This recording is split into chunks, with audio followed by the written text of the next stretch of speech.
Mais aujourd'hui, je suis donc là à la demande de l'université et du comité ici pour faire donc cette présentation à un public élargi autour des biomatériaux pour la santé, un thème qui effectivement nous est cher.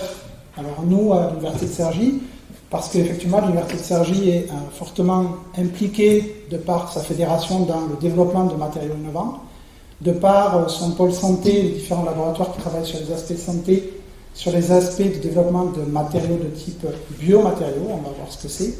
Et en fait, nous tous aussi, c'est ce que je vais essayer de vous démontrer pendant ces 2 heures avec le débat qui viendra derrière, on est aujourd'hui, on sera tous aujourd'hui amenés à utiliser à un moment donné un, voire plusieurs dispositifs médicaux qu'on appelle biomatériaux.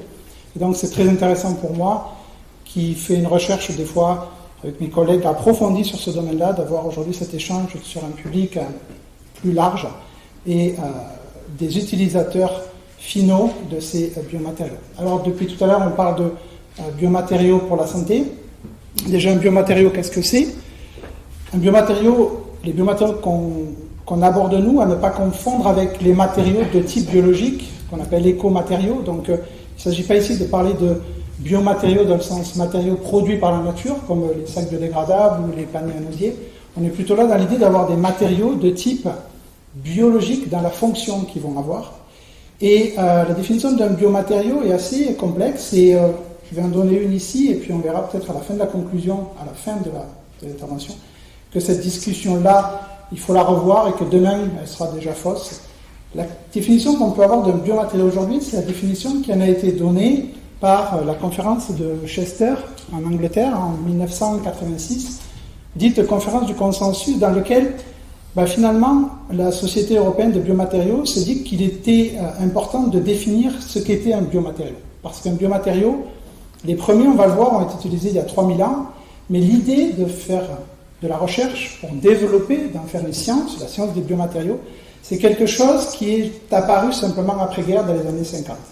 Donc finalement, ça fait à peine 70 ans que la communauté scientifique essaye de développer, via sa technologie, des nouveaux types de dispositifs médicaux pour aider l'homme à mieux vivre en ayant des fonctions biologiques qui se passent mieux.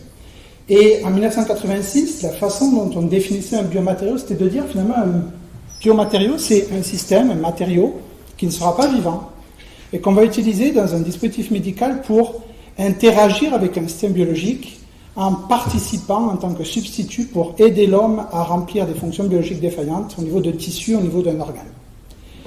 Donc finalement, les biomatériaux, c'est tous ces dispositifs qu'on va rencontrer ici dans un être humain, et c'est de ça dont on va parler aujourd'hui. Et ce qu'on va voir, c'est que ces biomatériaux, c'est à la fois des choses qu'on trouvera en dentaire, en orthopédique, pour cicatriser, pour avoir des prothèses.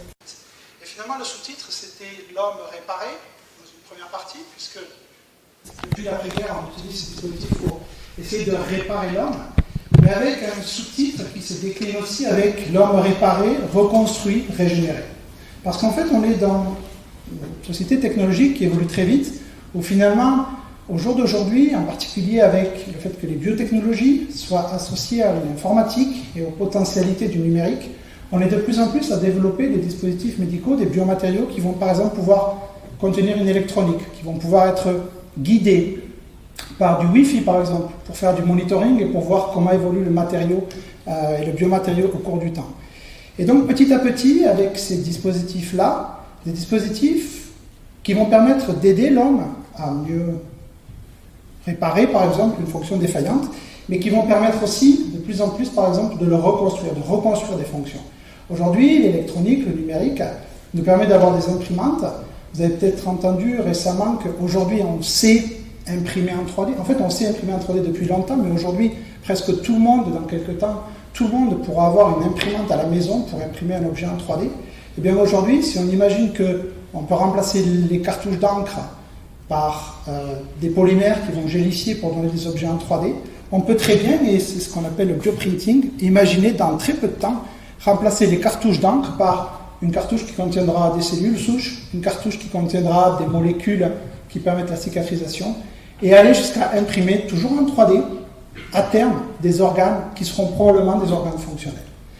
Aujourd'hui, on n'est pas encore là, mais on en est à une étape intermédiaire où effectivement cette révolution du numérique associée aux biotechnologies nous permettra d'imprimer en tout cas des systèmes de type qui ne sont pas fonctionnels mais qui ont la forme d'une oreille et par des cultures de cellules in vitro ou bien par ce qu'on appelle l'ingénierie tissulaire, c'est-à-dire en implantant le système dans un animal, faire régénérer cette fonction. Et ici, vous voyez, on a une oreille sur le dos de la souris. Elle n'est pas fonctionnelle, mais elle est parfaitement adaptée à la morphologie humaine. Et si on récupère cette oreille, qu'on la greffe et qu'on met de l'électronique qui permet d'entendre avec le système cochléaire, on va restaurer l'ouïe. Donc aujourd'hui, on est vraiment dans l'idée de plus que réparer, parce que là, on est dans la reconstruction.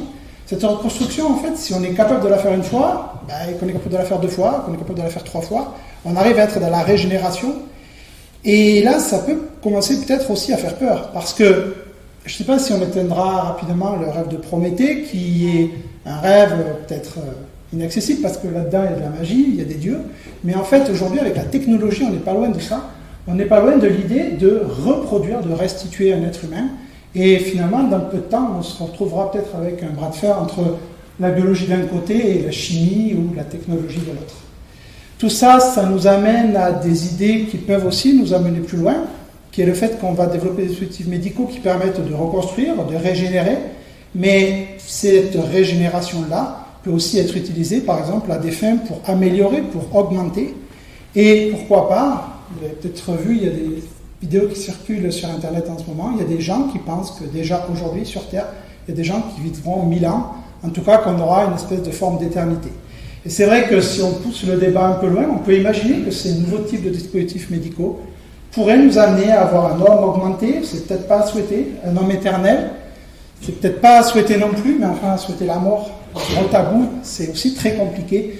Et finalement, j'ai trouvé dans un article, en préparant cette conférence, cette photo, que je trouve assez extraordinaire, parce qu'on y voit effectivement un homme qui est magnifique. Alors quand je dis homme, c'est l'homme avec un grand H, hein. C'est l'être humain, c'est pas du tout l'homme ou la femme.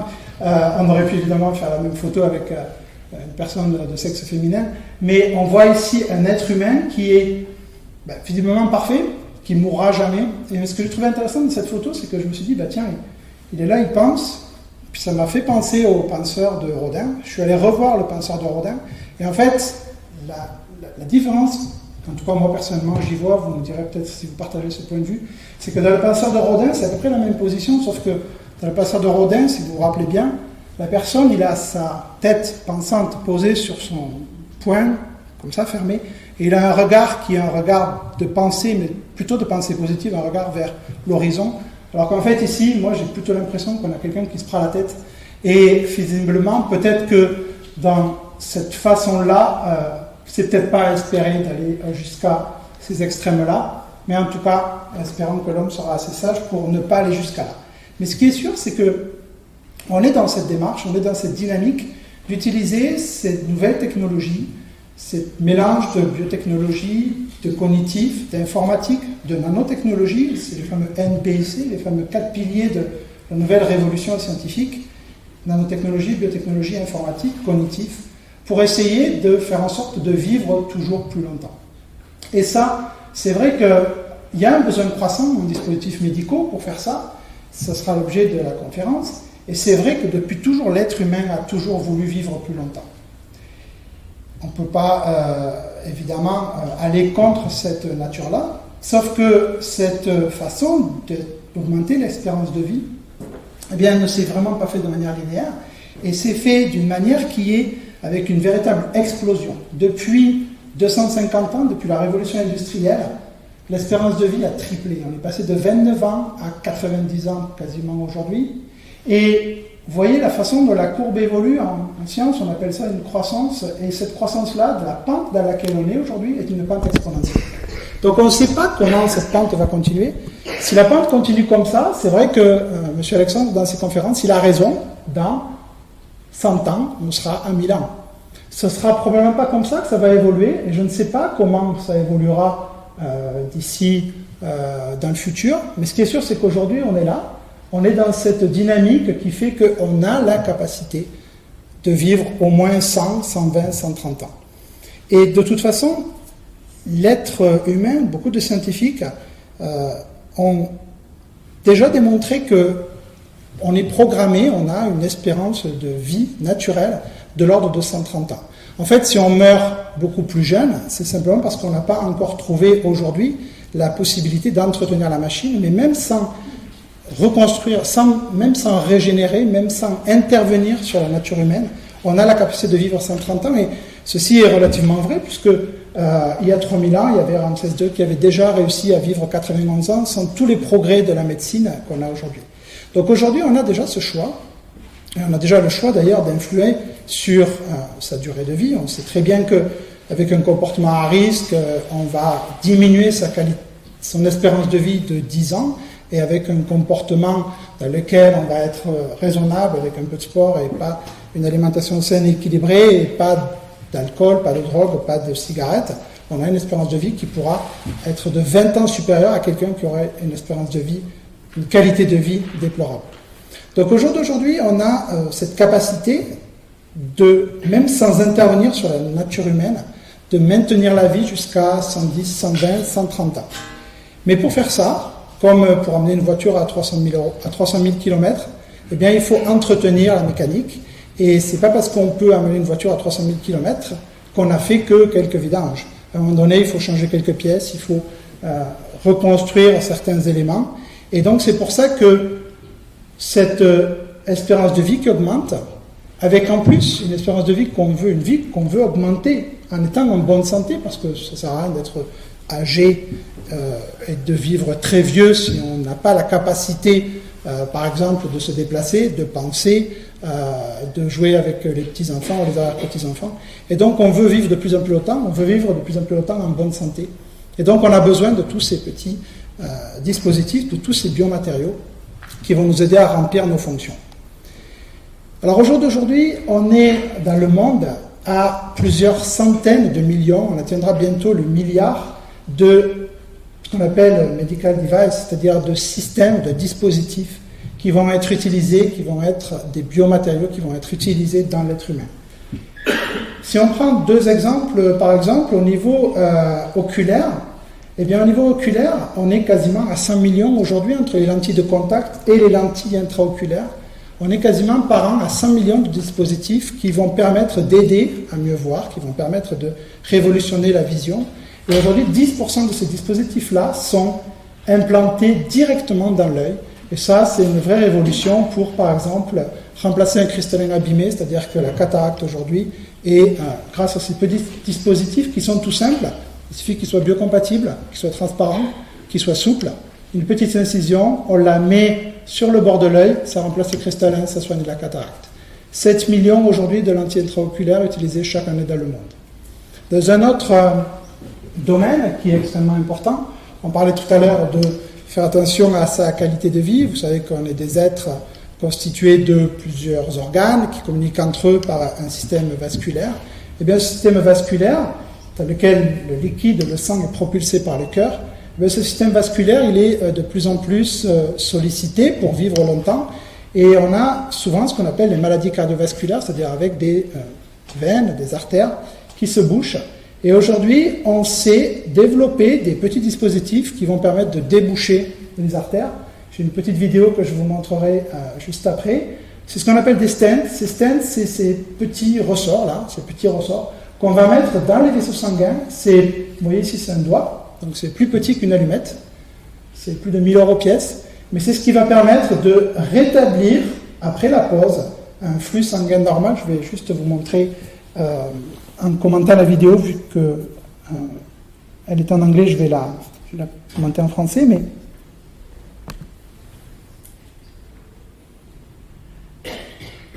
voilà. On a ici cette vidéo donc, qui explique typiquement, par exemple, comment on va venir déposer ces stents. Vous voyez ici, vous avez un cœur qui, apparemment au niveau clinique, commence à mal fonctionner. On suppose qu'il y a une plaque, dite plaque d'athérome, qui s'est formée, qui vient... Ah oui, si je fais ça, ça va bloquer la vidéo à chaque fois, donc désolé. Donc on a ici un... Est-ce que je peux la faire repartir? Non. Excusez-moi. Voilà, donc je ne vais pas toucher.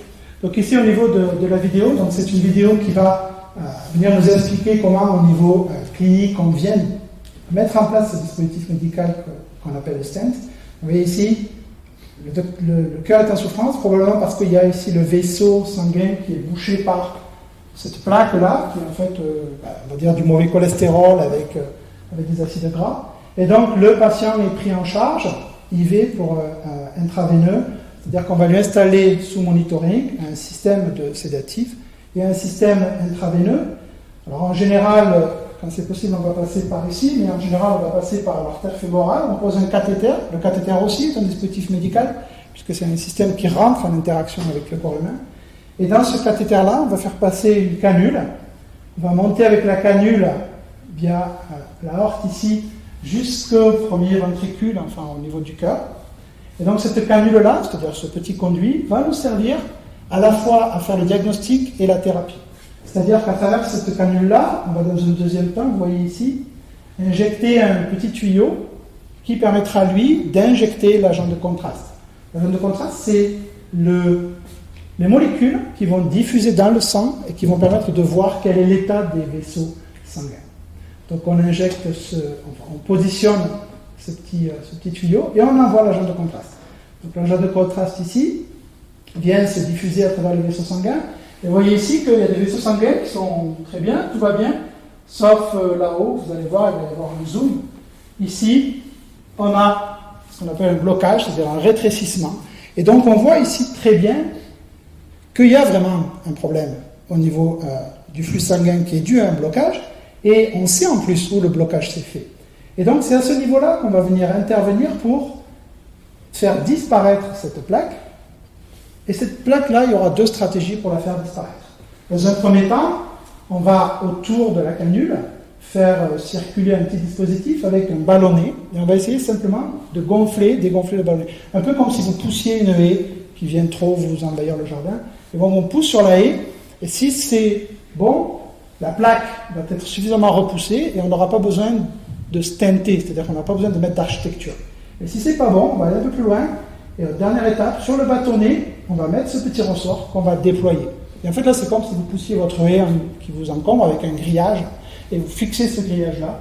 Vous voyez ici le grillage, une fois qu'on dégonfle, il va rester en place, et ce grillage, donc ce petit stent, ce petit ressort, va rester en place et va permettre de restaurer complètement le flux sanguin. Donc, ça c'est un exemple de biomatériaux aujourd'hui qu'on utilise, qu'on appelle les stents pour le vasculaire. Alors au niveau de l'historique, je vous disais tout à l'heure que ça c'est ce qu'on utilise tous les jours, mais que finalement c'est que depuis les années 1950 qu'on en fait une vraie science au point de les développer. Mais quand on se rebase un peu dans l'histoire, on voit que déjà, et depuis toujours, l'homme ayant eu envie d'essayer de se réparer, on a utilisé différents types de dispositifs médicaux. Le plus vieux biomatériau qu'on connaisse aujourd'hui sur Terre a été trouvé en Égypte. Alors il était fait en quoi ? Il était fait en bois, c'est-à-dire qu'en fait on utilisait les matériaux qu'on avait sous la main, mais c'est ici, vous voyez là. Alors ce que moi je trouve fascinant là-dedans, c'est que, évidemment il n'est pas fonctionnel, mais c'est sur une momie, ça c'est les vrais os momifiés. Et ça, donc, c'est le doigt de pied qui avait dû être amputé, qui avait dû disparaître, et qui a été remplacé par cette prothèse en bois. Donc, on était déjà, il y a 3000 ans, 1000 ans avant Jésus-Christ, dans l'idée de trouver des dispositifs, des matériaux pour réparer l'être humain. À chaque étape du développement et à chaque étape de la découverte, à l'âge de fer, par exemple, on a commencé à fabriquer aussi des dispositifs pour pallier à des fonctions défaillantes. Par exemple ici, ce général romain du Second Empire a eu sa main remplacée par une main en fer. Vous voyez qu'aujourd'hui, quand on parle d'homme bionique, on est déjà ici dans l'idée d'avoir une espèce d'homme robotisé. Un autre grand domaine où on va trouver dans l'histoire des dispositifs mis en place à partir de matériaux, pour en faire des biomatériaux, c'est à partir du moment où on a découvert les propriétés de l'or. L'or, malheureusement, c'est quelque chose qui est rare, qui à un moment donné, il n'y en aura pas assez, mais l'or, c'est quand même quelque chose qui est extraordinaire parce que c'est le matériau qui est le plus biocompatible, il est complètement inerte, il ne s'oxyde pas, et on connaît tous, outre l'attrait qu'on peut avoir pour le métal, les qualités biologiques de l'or. Et en fait, avec l'or, eh bien, l'or a été utilisé très rapidement. Et là, on est encore avant Jésus-Christ, 6e siècle avant Jésus-Christ. On savait déjà, alors, avec quelque chose auquel on ne pense pas, c'est le fait que là, on n'est pas du tout avec des systèmes de type anesthésiste. Donc, j'imagine même pas la douleur que les gens pouvaient avoir quand ont été mis en place ce genre de système. Mais on était déjà, il y a plusieurs centaines d'années, dans l'idée de réparer les dents avec ici ce qu'on appelle un bridge aujourd'hui, et cette capacité ici de restaurer la mastication avec des dents qui sont déchaussées mais maintenues en place par ces systèmes de ligature à base de biomatériaux de type or.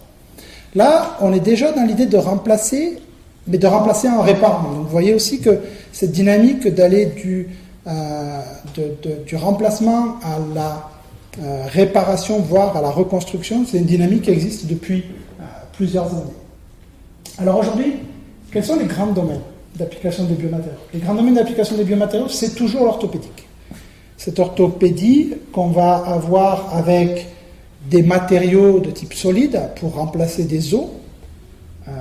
Par exemple ici, au niveau des hanches, avec les prothèses de hanches, c'est-à-dire des systèmes avec des matériaux très spécifiques, de type ici mélange d'aluminium, de titanium, de vanadium, c'est-à-dire en fait des systèmes qui sont complètement inoxydables, qu'on va utiliser ici pour remplir, grâce à leur dureté aussi associée au titane, des fonctions mécaniques et venir ici par exemple remplacer, faire une prothèse totale de hanche, c'est-à-dire qu'on va remplacer la hanche naturelle par un dispositif avec ici une partie implantée dans l'os sain et ici une tête fémorale qui est reconstituée.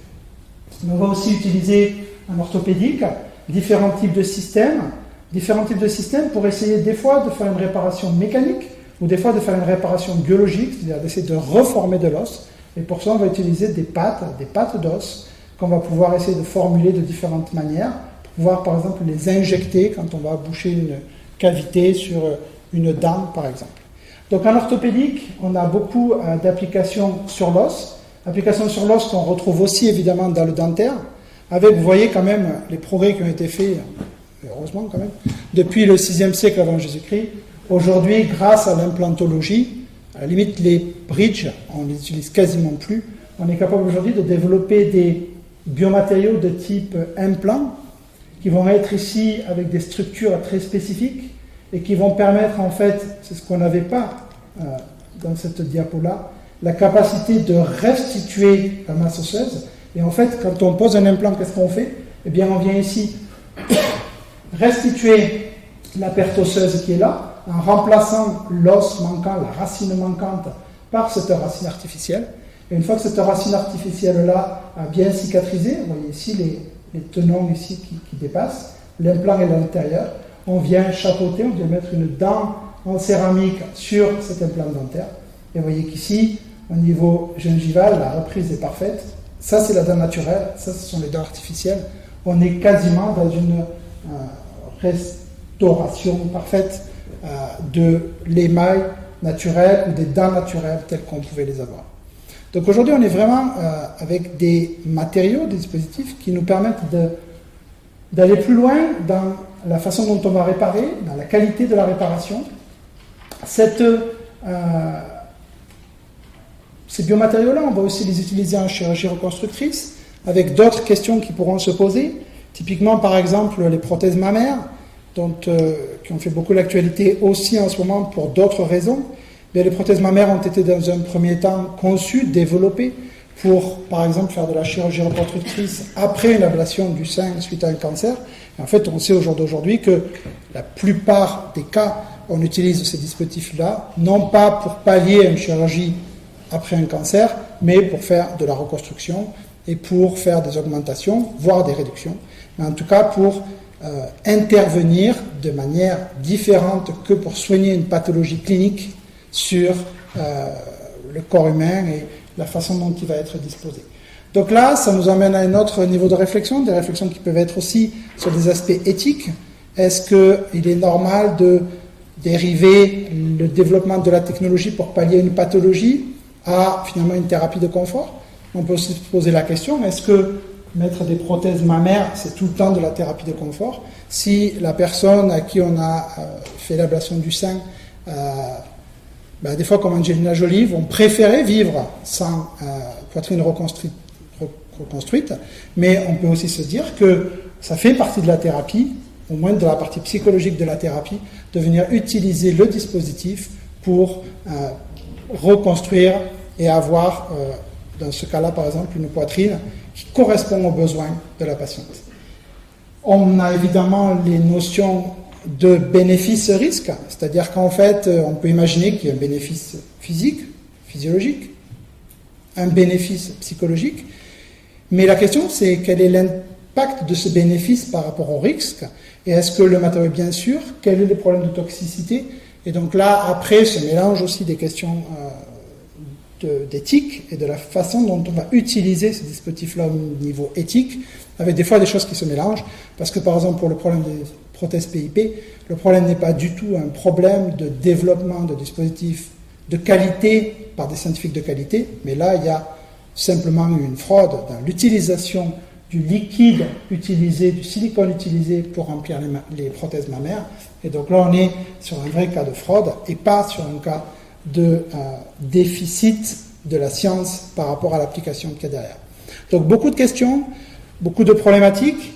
C'est vrai que l'idée de la conférence d'aujourd'hui, c'est peut-être d'ouvrir ce genre de questions et d'en débattre avec vous. Donc c'est pour ça que je voulais donner cet exemple-là.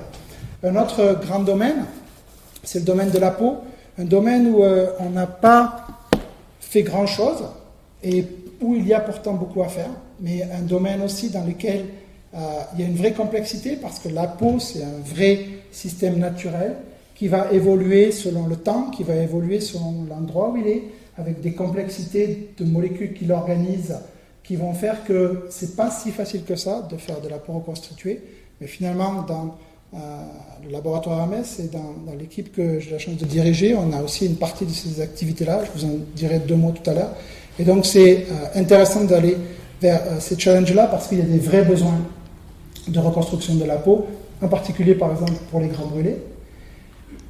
Un autre grand domaine, évidemment, on en a un petit peu parlé tout à l'heure avec les petits ressorts qui viennent rétablir le flux sanguin et diminuer la plaque qui bouche les vaisseaux sanguins, c'est le domaine vasculaire. Un domaine vasculaire dans lequel on va avoir besoin de dispositifs qui vont nous permettre de déboucher les tuyaux qui se bouchent, mais qui vont nous permettre aussi, comme c'est le cas par exemple dans les anévrismes, de venir consolider un vaisseau qui devient trop fragile au point qu'il peut finir par casser, c'est ce qu'on appelle la rupture d'anévrisme. Donc là, on va avoir 2 grands types de dispositifs, soit les ressorts qu'on déploie à l'intérieur, soit des tuyaux, des tubes, qu'on va pouvoir venir utiliser avec différents matériaux pour venir reconstruire, reconstituer une partie d'un vaisseau ou, comme c'est le cas ici, venir faire des pontages. Bon an, mal an, ce polymère-là, le PTFE, c'est la même chose que les tuyaux de gaz. Au niveau vasculaire, on a aussi un système circulatoire qui est sous le contrôle d'un organe qui est un organe central dans évidemment notre façon de fonctionner, qui est un organe central pour le flux sanguin, qui est un organe central aussi dans l'inconscient et le mythe qu'il en a, puisque c'est l'organe des sentiments, c'est un élément qui sert à la fois au niveau physiologique de pompe, mais qui sert aussi au niveau fantasmatique à plein d'autres choses, qui est le cœur. Un cœur qu'il faut protéger, qui est indispensable pour fonctionner. Quand le cœur s'arrête, la vie s'arrête. Et ce cœur-là, en fait, qui va pouvoir être abordé dans toute sa complexité sous différents niveaux. Ce cœur-là, par exemple, c'est une pompe. C'est une pompe qui donc se doit d'avoir un mouvement pulsatile comme ça pour pouvoir faire circuler le sang dans l'organisme. Mais c'est, par rapport à cet aspect-là, un système qui se doit aussi de fonctionner avec des systèmes parfaits de valves, de clapets, qui vont faire en sorte que le sang doit absolument circuler dans un sens et pas dans n'importe quel sens, et qu'il ne doit absolument pas y avoir de fuite. Et donc au niveau du cœur, on a ce qu'on appelle les valves, et ces valves cardiaques, en fait, de temps en temps, elles se mettent à défaillir. Alors comment elles fonctionnent, ces valves cardiaques? En tout, il y en a 4. Il y en a une ici qui empêche le sang qui arrive dans l'oreillette de ressortir du ventricule. On en a une ici qui permet de faire partir le sang de ce compartiment-là vers les poumons. Je vais un chemin un peu plus loin. On en a une autre et on en a deux autres dans l'autre compartiment. C'est-à-dire que globalement, comment le torrent circulatoire fonctionne dans un être humain, eh bien, il va fonctionner entre une circulation générale et une circulation pulmonaire. Au cœur de tout ça, on a ce cœur donc, qui sert de pompe. Et en fait, globalement, nos organes, pour fonctionner, ils ont besoin d'être nourris en oxygène. Cet oxygène, il est apporté par les poumons. Et donc, la vie, c'est pas très compliqué. On a des organes, les reins, les intestins, les muscles, qui consomment l'oxygène. Quand l'oxygène est consommé, eh bien, le sang qui ressort de ces organes-là, il ressort bleu, c'est-à-dire qu'il ressort appauvri en oxygène. Et ce sang qui sort appauvri en oxygène, ben, il faut qu'il aille faire un tour aux poumons. Quand il sera passé à travers les poumons, il sera redopé en oxygène, et donc il pourra revenir nourrir les organes qui vont le consommer, etc. Et finalement, pour entretenir ce cycle-là, on a besoin d'une pompe qui va fonctionner deux fois. En sortant des organes, le sang, il n'a pas assez, globalement, d'énergie, de force, d'élan pour aller jusqu'au poumon. En fait, par la veine cave, il arrive au cœur, par ce premier compartiment-là, puis il passe cette première valve-là, c'est comme une porte de Western qui ne se refermerait pas de l'autre côté. Il ouvre la porte, il vient ici. Ici, il est comprimé, puis pulsation du cœur, ça éjecte le sang qui va ressortir par une valve qui est ici. Ce sang-là va aller au poumon, va s'oxygéner, et puis, en sortant des poumons, il va repasser par le cœur pour reprendre un coup d'accélérateur, un coup de pompage, pour revenir vers les muscles. Et ça, c'est 70-80 fois par minute. Et ce qu'il faut absolument, c'est toute sa vie. Donc 80 fois par minute, si on calcule pendant 120 ans, ça fait beaucoup de chiffres après la virgule. Ces valves-là sont sollicitées à chaque cycle. Et ces valves finissent de temps en temps par avoir des fuites. Et ceux qui font de la plomberie, vous savez que les fuites, c'est l'horreur, parce que même un tout petit problème de joint, ça fait une petite goutte, mais petite goutte, plus petite goutte, plus petite goutte. À la fin, ça fait des gros dégâts dans la salle de bain ou dans la cuisine. Et donc, il faut absolument que ces valves-là fonctionnent parfaitement. Il faut absolument que ça aille dans un sens, et que quand le sang est passé, elle se referme, puis que ça ne puisse pas ressortir. Et aujourd'hui, on sait faire des valves et on sait remplacer les valves du cœur. Avec différents types de stratégies. Je vous disais au début que la définition d'un matériau, c'était par exemple un système, un matériau inerte qui allait remplir un matériau synthétique inerte. En fait, aujourd'hui, on s'est aperçu qu'avec la technologie, on sait faire des valves parfaites. Des valves qui sont avec des morceaux de métal, plus des polymères biologiques, qui sont parfaites, qui sont ce qu'on appelle les valves mécaniques, qui ont une durée de vie de 60-70 ans, qui fuient absolument pas, qui n'ont rien de biologique, mais qui sont 100% biocompatibles. Et donc ces valves-là, ces valves mécaniques, elles sont parfaites. Ce qu'on sait faire aussi, elles sont parfaites, quoique, vous allez me dire, mais pourquoi il nous parle du deuxième cas avec des valves biologiques? Et parce que ces valves-là sont parfaites, sauf qu'elles sont tellement parfaites qu'à chaque fois, ça s'ouvre, ça se ferme, ça s'ouvre, ça se ferme. C'est une mécanique parfaitement parfaitement huilée, pardon. Et cette mécanique parfaitement huilée, c'est juste un clic-clac, clic-clac. Le problème d'un clic-clac, clic-clac, c'est que même si le bruit n'est pas fort, je n'ai pas de montre, mais le clic-clac de la montre, on ne l'entend pas dans la journée, il ne nous gêne pas. Le clic-clac de la pendule ne nous gêne pas. Mais par contre, la nuit, au moment où on dort mal, le petit clic de l'aiguille qui avance chaque seconde, déjà rien que ça rend fou. Quand vous avez ça à l'intérieur du cœur, même si la valve est parfaite, chaque fois que vous entendez clic, c'est que la valve va bien fonctionner. Donc c'est rassurant. Mais ça veut dire qu'aussi, si à un moment donné vous ne l'entendez plus, vous allez mourir dans les quelques secondes qui viennent. Et on a eu beaucoup de problèmes dans ces aspects-là. Et là aussi, on introduit la notion de collaboration que l'on doit avoir entre le patient, l'aspect psychologique et la façon dont le dispositif va être perçu, vu, et les aspects techniques entre ce que le scientifique, avec le clinicien, l'ingénieur et l'industriel vont développer. Parce que ces valves-là sont parfaites, sauf que ce problème mécanique fait que dans de nombreux cas, alors maintenant on a des valves mécaniques qui font presque plus du tout de bruit, mais pendant des années, ça a posé ce problème-là, qui faisait que tout était parfait sauf ce petit élément-là. Les valves d'origine biologique, elles vont avoir d'autres avantages, elles ne vont pas avoir ce problème-là, elles vont avoir une biocompatibilité qui va être parfaite, mais par contre, là, on aura des problématiques de notre ordre sur l'idée, par exemple, d'utiliser un tissu humain ou un tissu porcin pour être utilisé dans un dispositif médical, etc. Donc, à chaque fois, on aura des dispositifs qui vont avoir des performances, avec des questions qui vont s'ouvrir, avec des limites à franchir, avec des façons de voir les choses qui vont évoluer de manière différente. Moi, en tout cas, aujourd'hui, sur ce cœur, on sait trouver les bonnes valves et restituer une fonction parfaite pour rétablir le flux sanguin au niveau du cœur.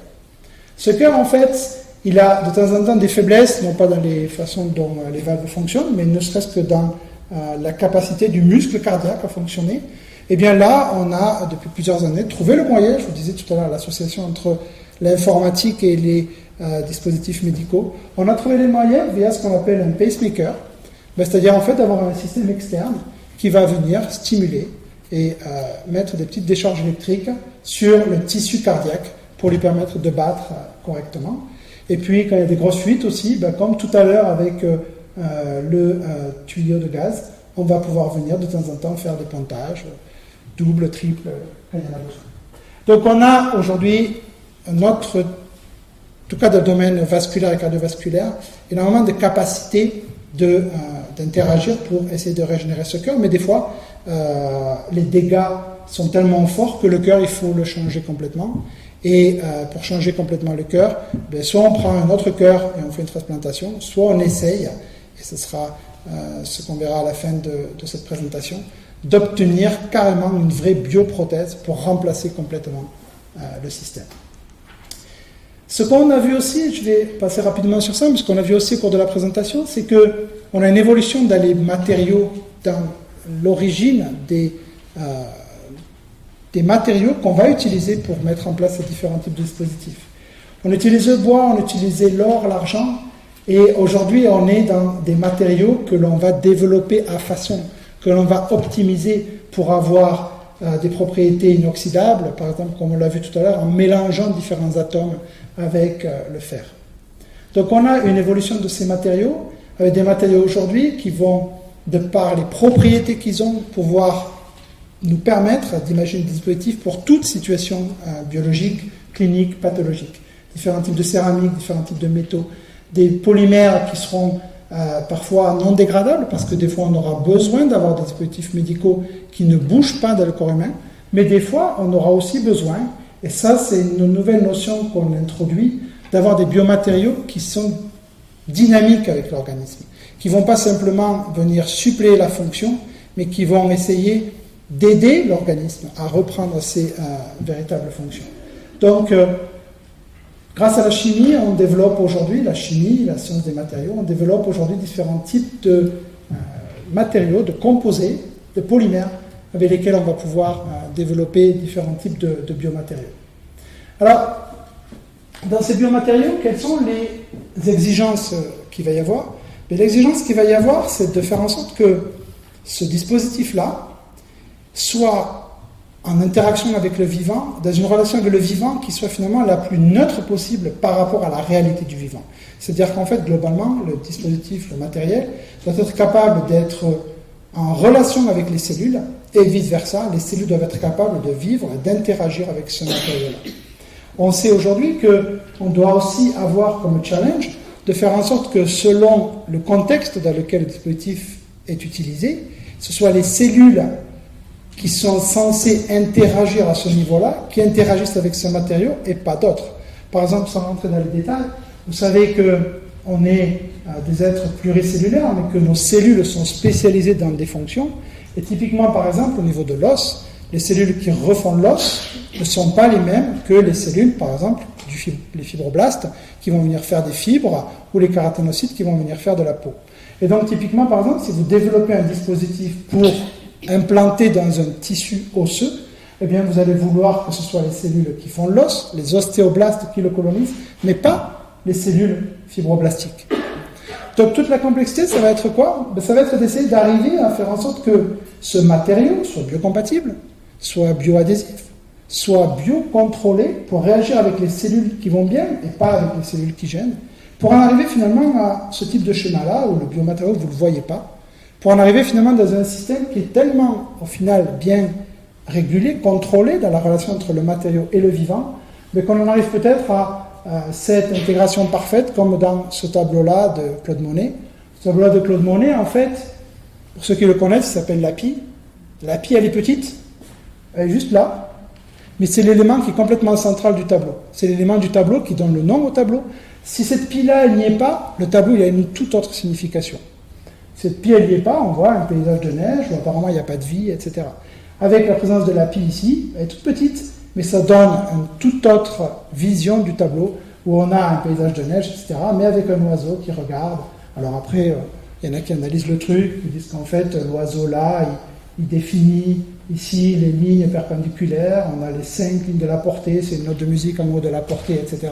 Et donc, tout ça pour vous dire que l'idéal d'un dispositif médical, c'est qu'il conditionne le fonctionnement de l'ensemble, mais que dans cet ensemble-là, il soit relativement discret et furtif par rapport à fonctionnement global, général du système. Alors en fait, c'est compliqué. Et pourquoi tout cela est compliqué?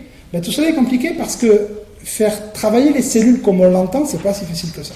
C'est pas si facile que ça parce que déjà, les lois qui vont gouverner le comportement des cellules, c'est des lois qui vont être complexes. Parce qu'une cellule, on ne sait pas toujours ce qu'elle va vouloir faire. Si vous regardez par exemple ici, vous avez ici 2 cellules, une cellule épithéliale qui ne bouge pas, et ici un fibroblaste qui se déplace.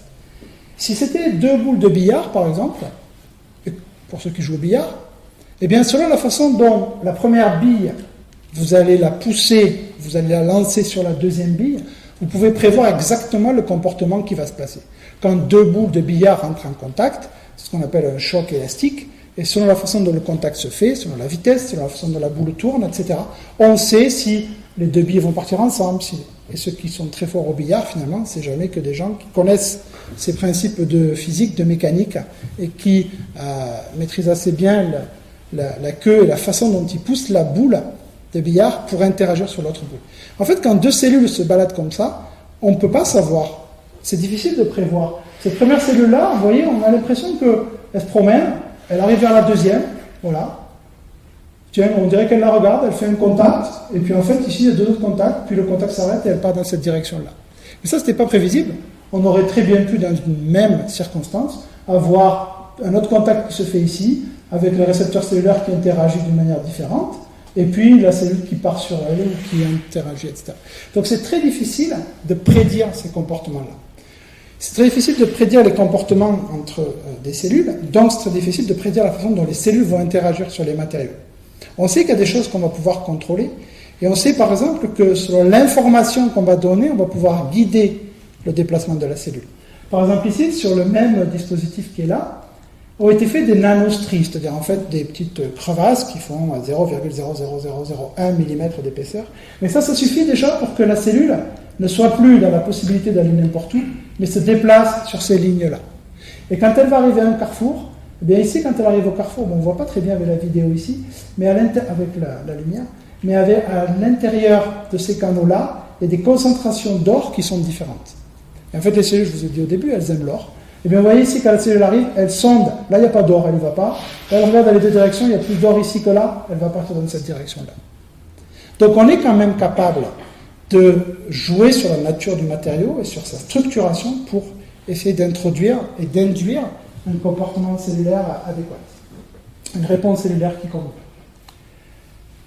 Alors ce qu'on voit aussi, avec cette histoire-là par exemple de nanotopographie, c'est-à-dire de rugosité à l'échelle du milliardième de mètre, c'est le fait que quand on va considérer aujourd'hui un dispositif médical qu'on va développer, il va falloir prendre en compte les propriétés de volume, mais aussi les propriétés de surface. Et donc ces propriétés de surface-là, c'est à la surface de ce dispositif, c'est à la surface du stent que les cellules sanguines vont interagir. Et donc on va jouer sur ces propriétés-là de surface, et on va jouer sur ces propriétés de surface avec un premier paradigme qui a changé, qui était le fait que de moins 3000 avant Jésus-Christ, avec l'os en bois, jusqu'il y a encore 10-15 ans, on partait du principe que le dispositif devait être le plus inerte possible. Or aujourd'hui, on est dans un paradigme où on essaie au contraire de créer une interface active et d'avoir un biomatériau qui soit interactif avec les cellules via cette interface, comme par exemple on vient de le voir. Le deuxième paradigme, c'est le fait qu'on l'a un peu compris au travers l'évolution des matériaux. On est de moins en moins dans l'idée d'utiliser les matériaux existants, c'est-à-dire d'avoir ce qu'on appelle une stratégie avec des matériaux de rencontre, mais on va être dans une stratégie de faire du matériau sur mesure, c'est-à-dire de concevoir des dispositifs avec des fonctions bioactives et une nature physique et chimique qui sera sur mesure par rapport à la réponse cellulaire qu'on voudra avoir derrière. Est-ce qu'il y a des limites? Et jusqu'où on pourra aller? C'est difficile de le savoir. En tout cas, les limites ici sont... je pense que les limites, il ne faut pas qu'on les imagine. Parce que, vous voyez ici, vous avez des choses qui se ressemblent pas... Enfin, qui se ressemblent plutôt beaucoup. Et pourtant, la nature est capable, c'est la nature qui fait ça. Ici, vous avez une cellule étalée, un neurone en interaction, et ici, vous avez la Voie lactée. On pourrait croire que c'est deux images de cellules. En fait, entre ce point-là et ce point-là, vous avez 100 microns, c'est-à-dire 0,1 mm. Entre ce point-là et ce point-là, vous avez 93 milliards d'années-lumière. Une lumière, c'est 10 000 milliards de kilomètres. Donc en fait, on a ici deux échelles qui sont complètement différentes, avec des objets qui se ressemblent. Donc jusqu'où on pourra aller dans l'évolution des sciences pour obtenir des objets à des échelles qui sont des échelles nanométriques, etc. Aujourd'hui, on ne sait pas, mais visiblement, des limites de taille, il n'y en a pas. Les limites de technologie, les limites de technologie, elles sont difficiles à imaginer, parce que c'était difficile à imaginer, ne serait-ce que quand mes arrière-grands-parents sont nés, ou ne serait-ce que quand mes grands-parents sont nés, dans les années 20, on ne pouvait pas imaginer qu'une machine, un jour, allait être capable de compter toute seule. Et pourtant, après-guerre, en 1943, c'est incroyable, c'est la révolution. On a réussi à faire une machine qui, toute seule, va faire des multiplications. Et pas n'importe comment. 330 multiplications par seconde. À l'époque, c'était fantastique. Bon, il fallait s'en donner les moyens. 72 mètres carrés, c'est plus grand que l'amphi, 30 tonnes, 19 000 tubes. Mais le premier ordinateur était né. Aujourd'hui, ça va encore plus vite, mais il y a 1 an et demi, de 30 tonnes, 72 mètres carrés, 19 000 tubes, on est passé à 300 grammes, 0,027 mètres carrés, c'est-à-dire une réduction de taille et de masse monumentale pour, pas 330 multiplications par seconde, mais des milliards de calculs par seconde. Et c'est jamais qu'un iPad mini, qu'on a tous à la maison, presque. Donc, les puissances aujourd'hui de l'informatique sont inimaginables. La façon dont, en 60-70 ans, les progrès techniques ont évolué, c'est absolument incroyable. Donc aujourd'hui, eh bien, justement, pour aller, on ne sait pas trop. Ce qui est sûr, c'est que on peut finalement imaginer tout ce qu'on veut, parce qu'on voit bien que, comme le disait Einstein, c'est l'imagination qui est plus importante que la connaissance. Parce que si on s'arrête à la connaissance, en 1943, on pense qu'on a atteint le sommet, et on voit aujourd'hui jusqu'où on peut aller. Ce qui est sûr, c'est que dans la façon dont on va devoir concevoir ces nouveaux types de dispositifs, ces nouveaux types de matériaux, on va être à la frontière. On va être à la frontière de plein de choses. Vous l'avez déjà sûrement un peu senti, et je pense, parce que vous avez l'air très attentif, on a des contextes biologiques, on a des outils qui viennent de la chimie, on a des outils qui viennent de la physique. On est vraiment dans ce qu'on appelle le transdisciplinaire, le multidisciplinaire. Pour les nouveaux dispositifs qu'on conçoit aujourd'hui, on a l'interaction entre la biologie, la santé et l'ingénierie. On est dans des systèmes où tous les volets de la biologie, de la biotechnologie, que ce soit la biochimie, la biologie cellulaire, l'ingénierie tissulaire, doivent fonctionner ensemble avec ces notions d'électronique, de traitement du signal. Les dispositifs de demain, c'est vraiment à la convergence de toutes ces sciences, tout ce qu'on pourra mettre ensemble pour faire émerger des dispositifs ayant des nouvelles propriétés. Cette innovation-là, nécessairement, elle va passer par des mariages qui ne sont pas toujours évidents. Des mariages entre le fait que des biologistes, des chimistes, des informaticiens doivent dans le futur être formés à travailler ensemble, apprendre à se connaître. D'ailleurs, j'ai mis la fiche ici. On est à l'Université de Cergy aussi pionnier dans cette démarche-là, de créer ces cursus de master d'ingénierie avec de la transdisciplinarité au niveau des sciences qu'on enseigne. Un autre notion qui est fondamentale de cette innovation, c'est le fait que celui qui connaît le problème, le médecin, doit travailler avec le chercheur pour que le chercheur établisse le produit qui correspond au mieux aux besoins du clinicien, mais aussi à l'interface avec l'industrie, parce que c'est l'industrie au final qui va faire le produit. Et comme tout ça, ça coûte des milliards, c'est l'industrie qui va financer le produit, qui va pouvoir financer la façon dont cette interaction va se faire. Et tout ça, c'est pas toujours évident, parce que c'est des mondes qui parfois se craignent, qui se craignent tout simplement parce qu'ils ne se connaissent pas, peut-être pas suffisamment. Et donc, on est aussi dans cette démarche d'avoir cette vision-là, multi-transdisciplinaire. Et c'est clair que cette innovation sera un jeu d'équipe, et c'est qu'ensemble que ces différentes communautés pourront gagner les défis de demain. Alors, comment on va essayer de voir tout ça ? Eh bien, on va essayer de voir tout ça, de concevoir ces dispositifs avec, finalement, une approche intégrée. Une approche intégrée, ça veut dire quoi ? Ça veut dire qu'on va aller de l'évaluation du besoin clinique à imaginer la conception d'un dispositif et toute la phase qui va permettre de proposer, d'élaborer, de mettre en œuvre, de développer ce dispositif pour pouvoir le tester, voir comment on peut l'appliquer et puis revenir aux discussions avec les cliniciens pour voir comment il réagit et pour voir comment on va pouvoir mieux le faire évoluer dans le futur.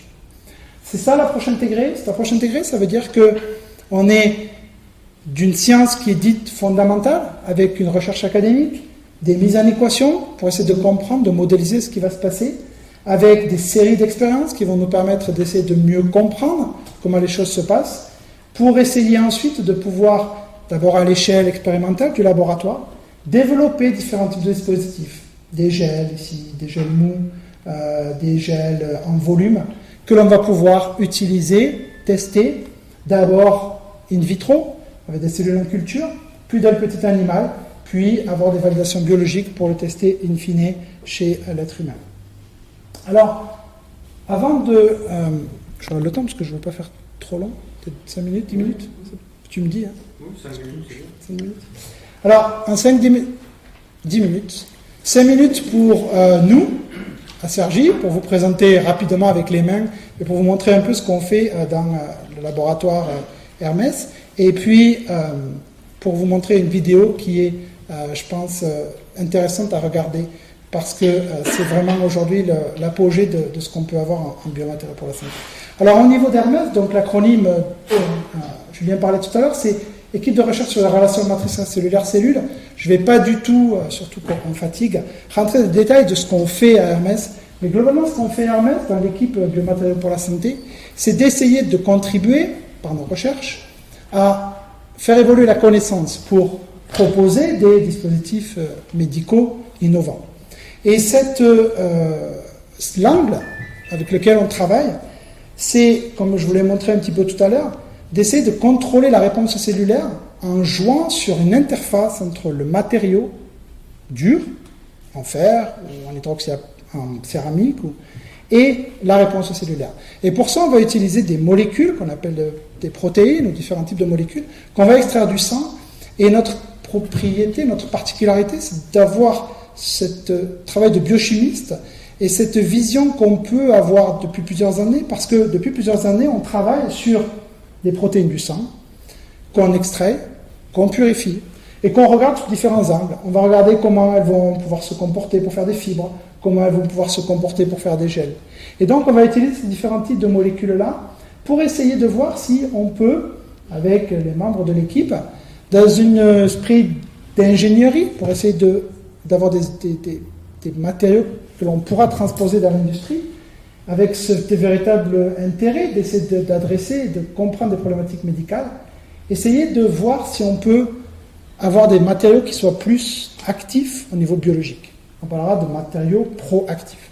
Donc par exemple, ici, on va faire ce qu'on appelle la fonctionnalisation, c'est-à-dire qu'on va prendre des matériaux modèles, un modèle de fer, un modèle ici de céramique, c'est-à-dire des modèles de ce qu'il y a dans les stents, tout ce qu'il y a dans les dents en céramique ou dans les substituts osseux. Et on va venir à la surface de ces matériaux-là, venir déposer ces différents types de molécules et voir comment elles se déposent, comment elles s'organisent. Est-ce qu'elles s'organisent en monocouche? Est-ce qu'elles font des fibres? Est-ce qu'elles font, on ne voit pas du tout ici, des réseaux? Et essayer de voir en fait quel est le meilleur compromis pour que des cellules puisse vraiment bien s'étaler et venir avoir un comportement idéal par rapport à la façon dont on va modifier le matériau. À chaque fois, ces recherches-là, on va les faire, nous, au niveau de la biochimie, avec des collaborations. Des collaborateurs qui vont nous donner le matériau, des collaborateurs qui vont nous aider à comprendre la réponse cellulaire, parce qu'on fait un peu de biologie cellulaire dans notre équipe, mais la vraie réponse cellulaire va se faire par exemple dans le petit animal, et donc on va collaborer. Donc à chaque fois, on aura des séries de collaborateurs. Au niveau de la façon dont on va activer les matériaux, on va pouvoir aussi essayer de jouer, non pas sur le fait de fonctionnaliser la surface en venant, comme on mettrait de la confiture sur du pain, étaler des protéines pour que les cellules adhèrent mieux, mais essayer de trouver des façons de délivrer des choses à partir du matériau.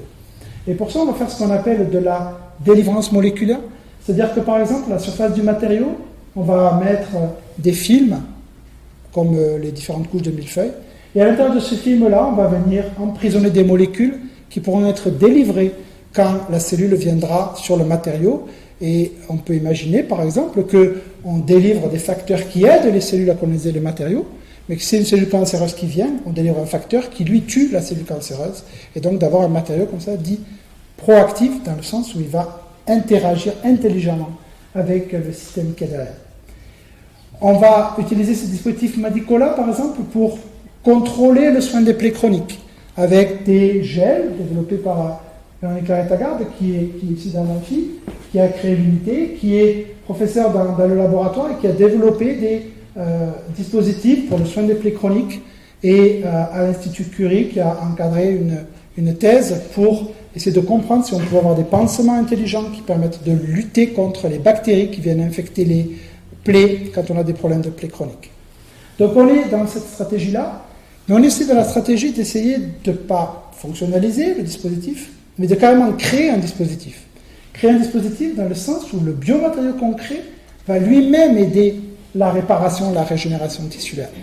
Par exemple, pour la reconstruction cutanée, alors financée par la DGA, parce que des applications imaginables, par exemple, pour des thérapies rapides en cas de blessures graves sur le terrain, en particulier pour l'armée, c'est l'idée de développer des matériaux composites qui ressemblent en fait au gel. En fait, en gros, quand vous saignez, la cicatrisation se fait parce que dans les molécules qui circulent dans le sang, il y a une molécule qui s'appelle la fibrine qui va coaguler, et donc ça va faire un caillot et ça va faire la coagulation. L'idée, c'est quoi? L'idée, c'est d'avoir des pansements qui soient finalement des caillots tout près. Et pour faire des caillots tout près, eh bien, qu'est-ce qu'on va faire? Qu'est-ce que font les collègues dans l'équipe? Eh bien, ils vont développer. Marie est là, je l'ai vue dans l'amphi, je crois qu'elle est ses parents, donc je vais le dire. C'est elle qui, avec les autres collègues, vont travailler sur le développement de ces biomatériaux-là. Donc là, ce que dit Laurent, c'est ce que je vous disais, ce polymère de fibrine, en fait, c'est le caillot. Hein. Et donc, ce qu'il explique, c'est que, on ne voit vraiment rien, mais le film qu'on a là, c'est un caillot de fibrine seul, il ne se tiendrait pas. Mais grâce à la collaboration avec les chimistes, ils introduisent à l'intérieur un autre type de polymère qui va permettre à l'ensemble d'avoir ces propriétés extraordinaires. Donc en gros, pour résumer, même si c'est très schématique, ça, c'est dans un sac plastique, et si vraiment le saignement doit être interrompu très vite, on le met et la cicatrisation sera beaucoup plus rapide et immédiate. Une autre type d'application, c'est la dernière, promis, ça va être l'idée de faire de la régénération, mais de la régénération non pas appliquée à la peau, comme on l'a vu là, mais appliquée à l'os. Et là aussi, c'est un travail qu'on a en étroite collaboration avec des collègues de l'hôpital Lariboisière, où on va ici essayer d'aider les cellules souches. Les cellules souches, vous en entendez souvent parler, on est très sollicité, en particulier avec le Téléthon, etc. Et donc, il y a énormément de progrès sur le développement des cellules souches. Mais finalement, pour avoir un dispositif qui fonctionne, il faut que ces cellules souches, qu'on va mettre à l'intérieur du composite, quand on va soigner par exemple un os, il faut qu'elles puissent survivre.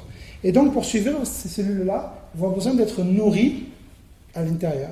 Et donc nous, le travail qu'on fait avec le professeur Hervé Petit, c'est de venir ici, pour les grandes pertes de substances osseuses comme le cas qu'on a ici, et bien de venir faire une espèce de biomatériau hybride dans lequel, à l'intérieur d'un gel, comme le gel qu'on a vu précédemment, mais cette fois en volume, on va venir mélanger des nanoparticules qui vont délivrer la nourriture aux cellules. On va venir mélanger des petits bouts d'os, de corail, qui vont venir être la matrice sur laquelle les cellules souches qui sont là pourront reformer de l'os en étant nourries à l'intérieur de ce gel. Et donc ce gel, on va venir le remplir là, et au cours du temps, la cicatrisation va se faire et on aura réussi à reconstruire et à reconstituer de l'os in situ. Donc ici, vous voyez, on est vraiment dans la bio-ingénierie, à la frontière entre la biologie cellulaire pure et dure, qui développe les cellules souches, et les gens, comme notre communauté, qui essayons de trouver des stratégies pour développer des biomatériaux dynamiques actifs. Ce que je pense que vous avez vu à travers les transparents à chaque fois, c'est que on est une petite brique qui interagissons dans un système où on a évidemment, ce que je vous disais tout à l'heure, un vrai besoin de collaborer entre le corps médical, les chercheurs, de collaborer entre l'industrie, la recherche, la clinique, etc. Et donc, c'est vraiment ce multiple partenariat avec les cliniciens, les collaborations, et l'idée de faire des choses qui seront transférables technologiquement, qui va contrôler le fait qu'on va réussir à avoir des dispositifs médicaux innovants qui seront des dispositifs médicaux pertinents. Et dans ce cadre-là, en fait, je voudrais qu'on regarde une vidéo, je crois qu'elle dure 6 minutes, mais elle est vraiment intéressante. C'est une vidéo qui est... C'est intéressant parce que c'est une vidéo qui est de 2008, donc qui parle au passé, mais c'est un passé qui aujourd'hui est devenu un réel, un présent. C'est probablement quelque chose dont vous avez entendu parler, qui s'est passé juste avant Noël. Je voudrais juste qu'on regarde la vidéo, parce que ce qui est très intéressant, c'est que pour moi, là, on a atteint, en plus c'est français, donc cocorico, on a atteint le summum de ce qu'on peut faire aujourd'hui dans les biomatériaux de type bioprothèse. Et ce qui est intéressant dans la vidéo, c'est que on voit que toute cette démarche-là est intégrée dans le dispositif qu'ils ont développé.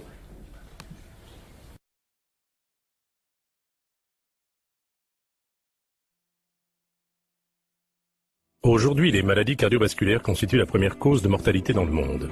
Pour les patients atteints d'insuffisance cardiaque avancée, la transplantation reste la seule solution. Mais il manque entre 10 000 et 20 000 greffons par an.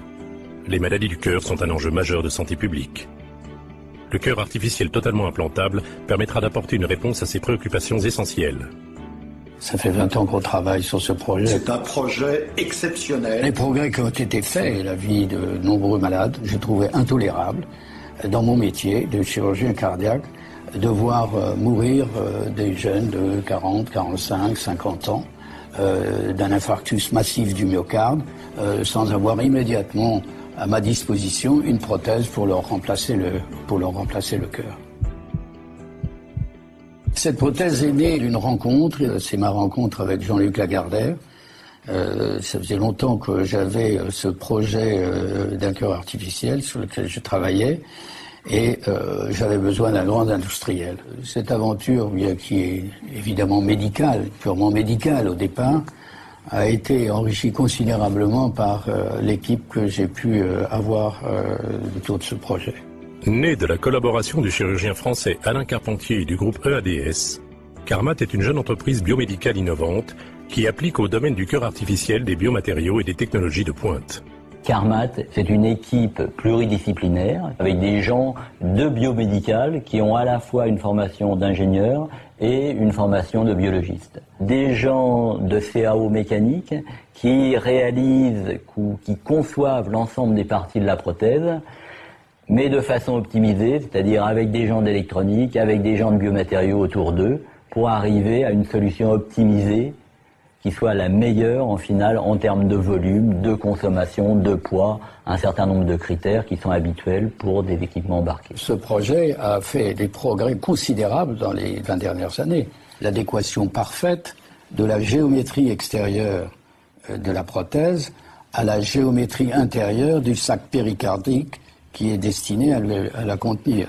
Ça a permis d'aboutir à la résultante qui est absolument nécessaire, qui est la miniaturisation du système embarqué, parce que tout est embarqué. J'ai pris comme modèle le cœur humain et j'ai essayé de reproduire, par des algorithmes un peu compliqués, la contraction cardiaque. Et le premier choix technologique, c'était de dire on va avoir 2 ventricules comme chez l'homme normal. Il répond même, comme le cœur humain, à des situations pathologiques. Vous regardez les courbes Et montrer les courbes à un cardiologue, il vous dira ça c'est un cœur humain. Non, c'est pas un cœur humain, c'est une prothèse.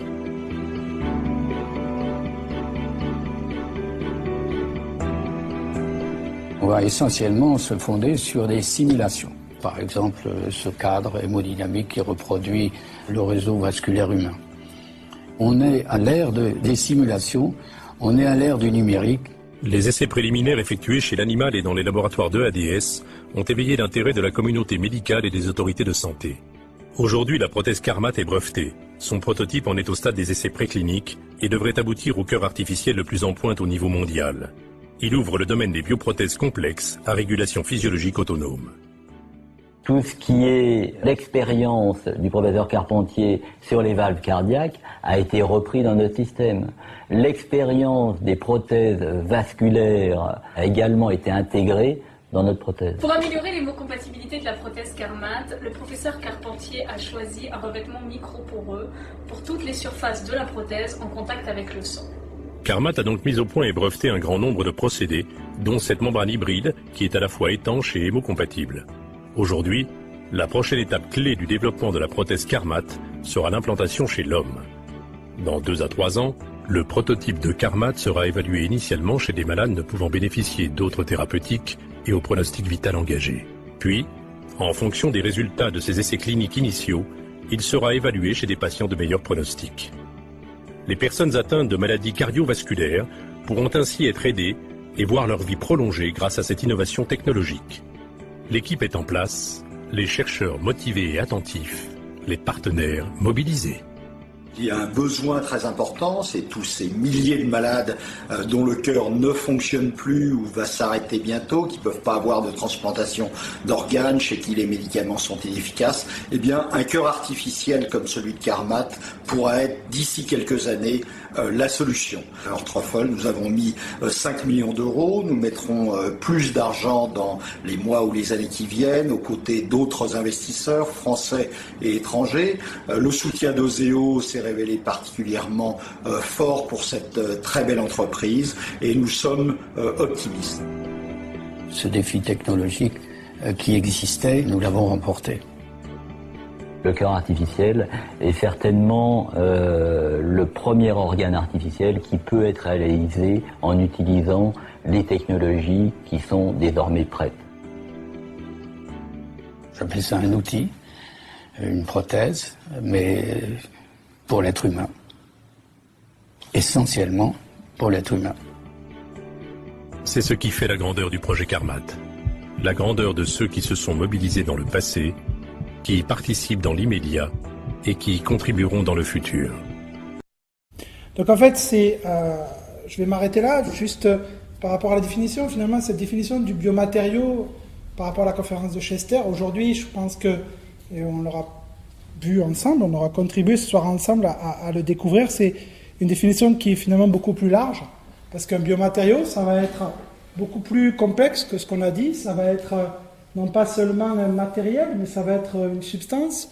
De plus en plus souvent, ça va être un système qui va être un système combiné, qui va être un système mélangeant des matériaux d'origine naturelle et synthétique, mais qui pourra être utilisé pour différentes périodes de temps, des temps transitoires ou jusqu'à la fin, comme seul ou partie d'un système pour traiter, augmenter, remplacer a priori n'importe quel tissu, organe ou fonction du corps. Et vous voyez qu'en fait aujourd'hui, entre le doigt de pied en bois de la momie égyptienne et le cœur Carmat, qui est une vraie bioprothèse, on a énormément progressé, mais il y a encore beaucoup de progrès à faire et beaucoup de choses à avancer.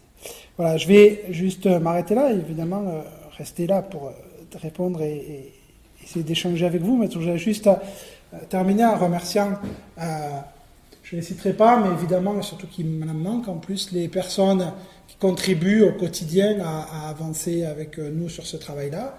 Ça, c'est quelques-uns des noms des gens avec qui on travaille. Puis remercier évidemment l'Université de Cergy-Pontoise qui met en place plein de stratégies pour qu'on puisse faire ces recherches-là, qui nous permet d'avoir un laboratoire de recherche, qui nous permet de travailler, de diffuser à l'international avec son institut d'études avancées, qui a mis en place une plateforme technologique regroupant différents laboratoires, dont le nôtre, pour avoir des outils de plus grande technologie, et qui abrite aussi une fondation qui donne la possibilité, par exemple via la chaire biomatériaux pour la santé abritée par la Fondation, d'avoir d'autres sources, d'autres leviers pour faire avancer cette recherche. Et puis, en plus de remercier le service culturel, je vous remercie évidemment à vous pour votre attention.